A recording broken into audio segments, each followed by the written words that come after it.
Welcome back to Silverton, Colorado, 9,300 feet. Chris Warden, Mile Backhausen, continuing our series of interviews leading up to the Hardrock 100 Endurance Run presented by Ultra and The Feed. Mile, I'm super stoked for this interview. This is somebody whose career I've been following, and she's been putting up big numbers and in high-profile events all over the world. We are here with the 2022 runner-up of the Hardrock 100, Stephanie K. Stephanie, welcome to the show. Thank you so much. I'm so excited to be here. Steph. Hey. Yeah. Hey. Let's talk about things you haven't been talking about all the time lately, all right? Let's do it. All right, Steph. Now, hey, congratulations. You just won an award through the TrailCon award ceremony that they did out there. I did, yeah. Your video acceptance hiking up a hill out of breath made us all realize that you are getting ready for Hardrock, and you must be pretty excited. So, a lot has happened in your life since you were last on the start line here. Yeah. How are you feeling? How has that been? But yeah, are you here excited and stoked for it? I always have nerves before a race, but I am really focusing my energy on just trying to get excited and make this a celebration. You know, races, I think, are always a celebration of the training, all of the hard work that you've put into it. But for me, this has been a 3-year journey that started at Hardrock because I found out I was pregnant right after I ran Hardrock in 2022. And that set me off on a really hard journey of miscarriages, IVF, just really tough times to try to become a mom. And I feel so fortunate now that I'm back at Hardrock with my daughter Pepper. She's 8 months old, and I'm fit enough to run. And that feels pretty amazing. Yeah. Yeah. No, it's pretty amazing, and congratulations on your new motherhood. Can you kind of, I guess, tiptoe into the notion of how that has changed your ability to train and learning how to manage your time? Obviously, you know, family first, yeah. But at the same time, you know, you have, you know, certain passions that you're trying to satisfy as well. Yeah, you know, people always think that, you know, when you become a parent, especially as a mom, because you know, there's the burden on new moms, no matter what way that you want to split up responsibilities with your partner, it's always more. It's always more of a burden on the mom. So people always think that becoming a mom is going to take away from your ability to train. And in some sense, that is true. You're getting less sleep. Your nutrition is harder. The whole rehab from childbirth, which is traumatic, is a lot. But there are actually some positives. You know, I have had to be so much more focused on what I'm doing out on the trails because every hour that I'm away from my daughter, I just feel like I need to justify. And so the way that I used to train for runs, and I would get away with it, was just junk miles. I would do junk miles all the time. That was my specialty. I never did intervals. I never did strength training. I didn't sprint. My partner calls me one pace case. That's all I would do. And my nutrition was terrible. I would just grab a bag of chips. Sometimes I would forget water, and I would just rely on my fat stores. Now, as a new mom and having these time pressures and also making sure that I need to keep up my nutrition, not just for me, but for my daughter during the breastfeeding stage, I have training plans. I've got a coach. Dr. Megan Roche is my coach. She has helped me, you know, get on this high-carb fueling plan. So I'm taking gels for the first time. And it's really changed my approach to running. I think I ran Ultra Trail Snowdonia 2 months ago and had a much better performance than I would have, I think, if I hadn't had my daughter. Yeah, wow, hey, that's so good. Do you, you must be just so stoked to be back doing something you love like this. I mean, yeah, you've got to have a sense of who you are and a sense of what you really, really love doing because there's so many. I mean, it's like anyone in life. You know, you come up against different things and you find different value in different things and different reasons not to do something difficult like preparing for a 100-mile race. Yeah. And you know, after hearing your story so far, like there's plenty of reasons why you could just say you've achieved a lot in the sport. You've done a lot of really, really difficult things, and you know, you can just like hang up the shoes. But like you must really love doing this, Yeah. right? Like, what does the love for this mean? Like, how can you explain that? For me, running, it's so much more than the races or the performances. Even if I was terrible at running, even if I do terribly over the next few days in running, it just wouldn't matter because running is so intrinsic to who I am, to how I understand myself, how I relate to other people, how I understand and explore the world.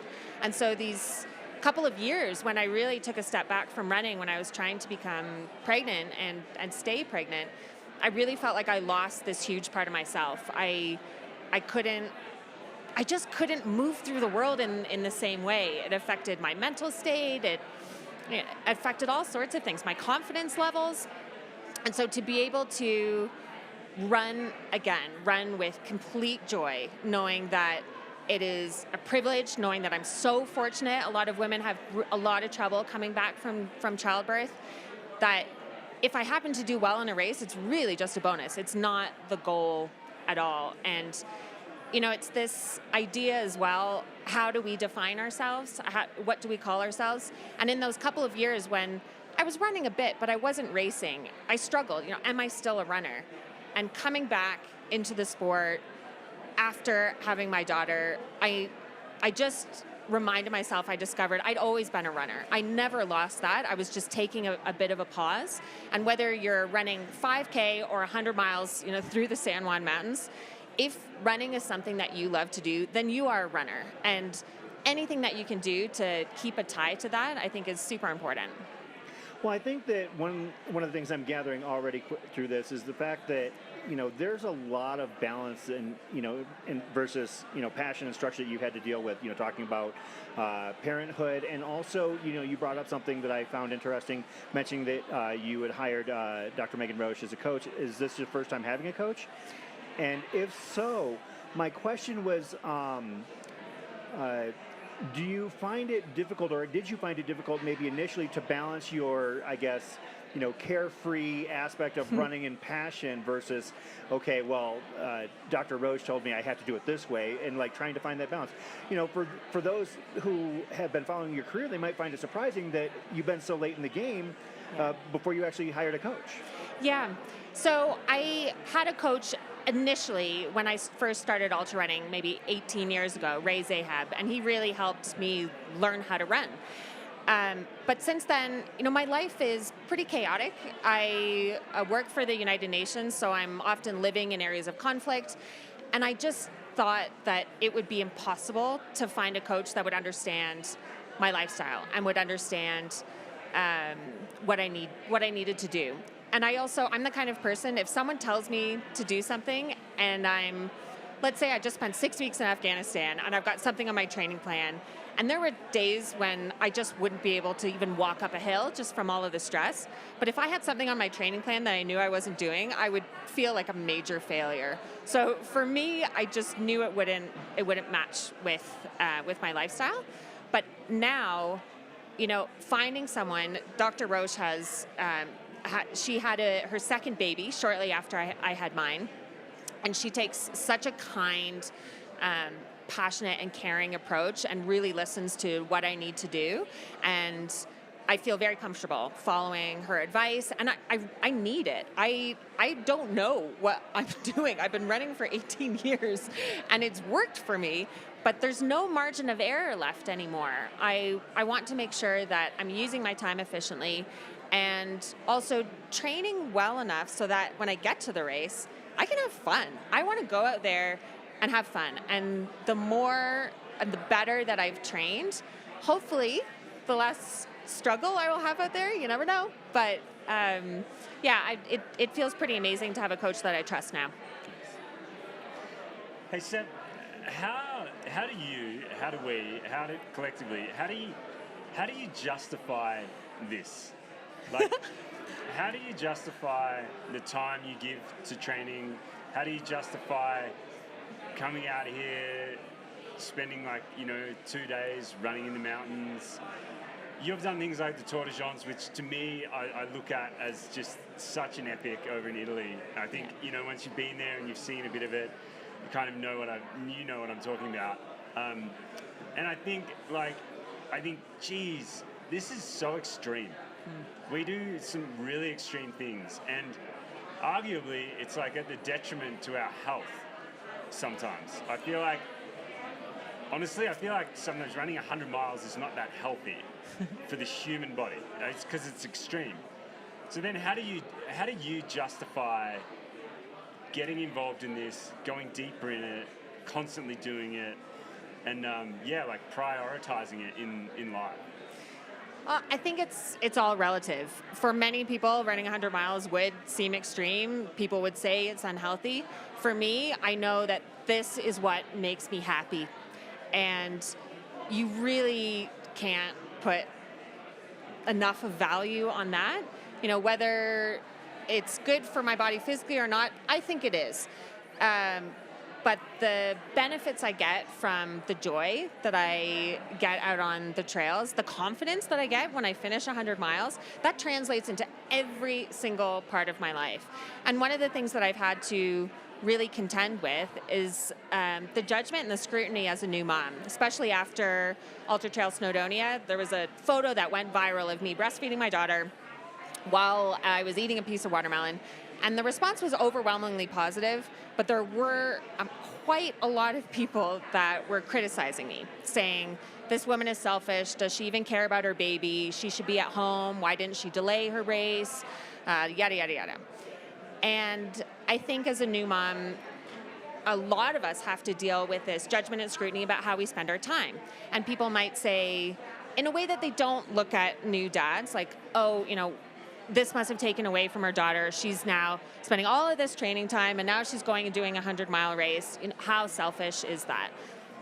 But again, I think we need to give ourselves the space and the allowance to do things that make us good human beings, because that will make us better parents, that will make us better partners, that will just make us better human beings in the world. So I haven't even thought of trying to justify doing these races, because it's just who I am. And I don't ever want to justify who I am, because it's me. And I think it's fabulous. Agreed. And one of the things that, for those who follow your career, they realize, as you mentioned, you do work for the UN. You are a globetrotter in every sense of the word. And what I wanted to ask was that through your work with the UN, where you've worked all over the world, and through your racing, where you've raced all over the world, what has enabled you to see more of the world? Has it been your work, or has it been your passion? Like, what has it been that, and how much more of the world is there for you left to see? I think my work has allowed me to see people living in just the most unimaginable circumstances. Because I work in areas of conflict, I see people probably at the lowest points of their lives, dealing with such challenges that we could never imagine. And the running has allowed me to explore some of the most beautiful places in the world. And so it seems like those two things might not go together, but actually my work gives me so much perspective that I bring into my running. We are so lucky to be able to have access to these places, these beautiful mountains, these deserts, these forests, and to be able to run without fear, to be able to run with at least less discrimination in other places. We still have work to do on inclusivity in our sport. But it gives me such perspective when I'm out there on the trail and I'm having a low moment, just having a pity party. I think about all of the people I've met, all of the circumstances I've been in these other places, and I remind myself that we choose to be here, we get to be here. It's a privilege to be doing what we're doing, and that usually gets me out of a low moment. But it's a real privilege to be able to do the work that I'm doing as well as the running. And there's so many more places to see. I mean, I'll never stop exploring. I think even as a parent, I want to still find ways to keep exploring in areas of conflict, mountaintops, deserts, ice caves, whatever, wherever my feet will take me. Chris, did you see how smooth she just said, never stop exploring? Yeah, You I see did how notice smooth that. she did that? I didn't even That mean was, to. that was so legitimate. It was very well done. Steph Case running for the North Face, never stop exploring. You see how well she did that? Very Yeah, smooth. honestly, learned that was not We just- planned. She's done the media thing before. We just got absolutely. schooled in how to plug your sponsor. Hey, Compared to international diplomacy, this is a walk in the park. that was a breeze. All right, Steph. Okay, Steph. As Chris mentioned before, you were runner-up in 2022. Yeah. At the race. 7 hours behind Courtney, though. Let's put it out there. I mean, second place looks good, but let's be honest about how I did in that run. Okay, well, I won't say anything more about I that. still think it's second best is second best. I mean, that's still pretty darn But, good. and I have to say, everyone says you're not a true hard rocker until you do the run in both directions. I don't think you've actually finished the race unless you do that shot of mezcal on Kroger's, and I'm not sure Courtney did. So, Courtney, who is the real winner, huh? Oh, there we go. Oh, jeez. We might have to end the interview right now. I'm kidding. We love Courtney. We love Courtney. Steph, so tell us, does that carry expectation for you? Do you come back into this race knowing what you've achieved previously? And I mean, obviously but like, how do you build that into this experience, build that into your race out there this weekend? How do you manage that expectation of being someone who has come second here before and is back again to arguably achieve that, or achieve better than you have before? I think for me, because I often go into races without performance goals, that again, if I do well, it's just a bonus. So I see what happened in 2022 as being awesome, out there, but not something that I think is necessarily repeatable or should be repeatable. For my level of fitness, I don't think I should be second. The women who are here are so fast, so incredible, and objectively speaking, you look at UTMB indexes, I don't even touch them. I haven't had a UTMB index in 3 years. I've only had one race coming back.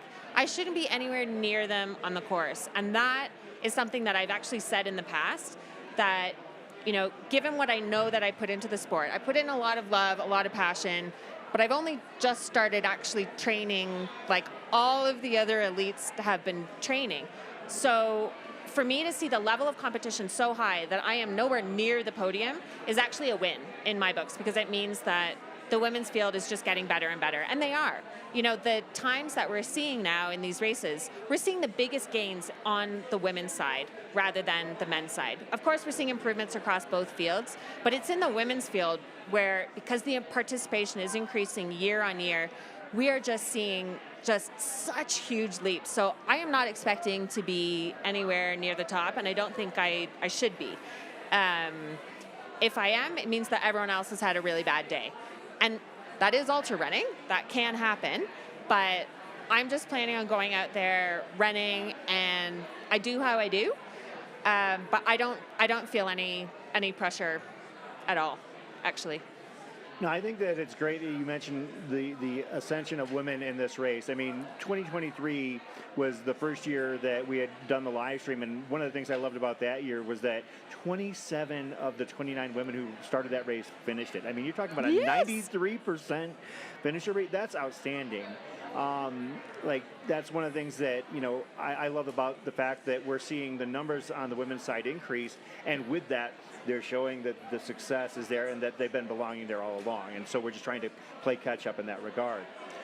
With regard to you this weekend, tell us about the team that is going to help you succeed out there in the mountains. And apparently there's a little bit of a story as far as a specific member of your team.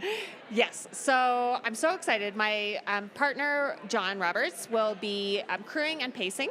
Maggie Gooderell will also be pacing me, which is awesome. And possibly Darcy. We're still figuring out the logistics, but that would be pretty epic because Darcy is just a legend at this race. She's won multiple times. She's won breastfeeding. She knows how to do this as a mom. I can't think of anyone better to lead me around the course.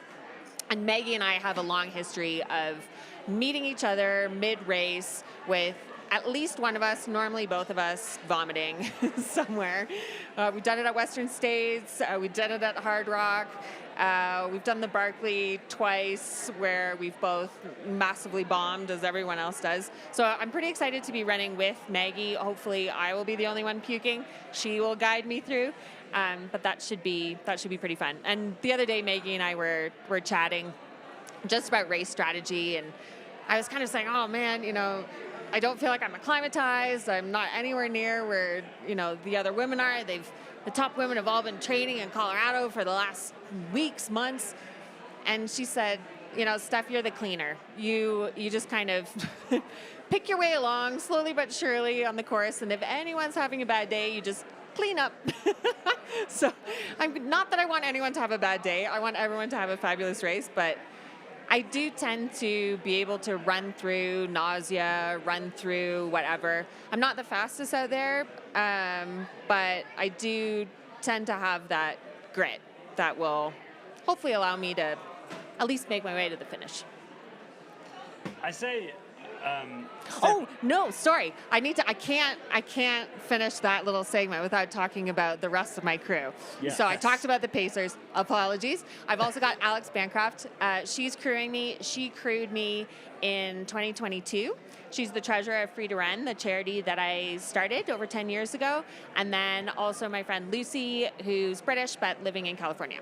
So, and my parents. They're taking care of my daughter. That's a big role too. Yeah, that is a big role. Especially this will be my first night away from Pepper ever. So that's going to be hard for both of us. That's going to push you to finish quicker. Yeah, I mean, yeah. Hopefully only one night, but yeah. Yeah. So. Steph, yesterday was the panel, the Women of Hardrock. Yeah.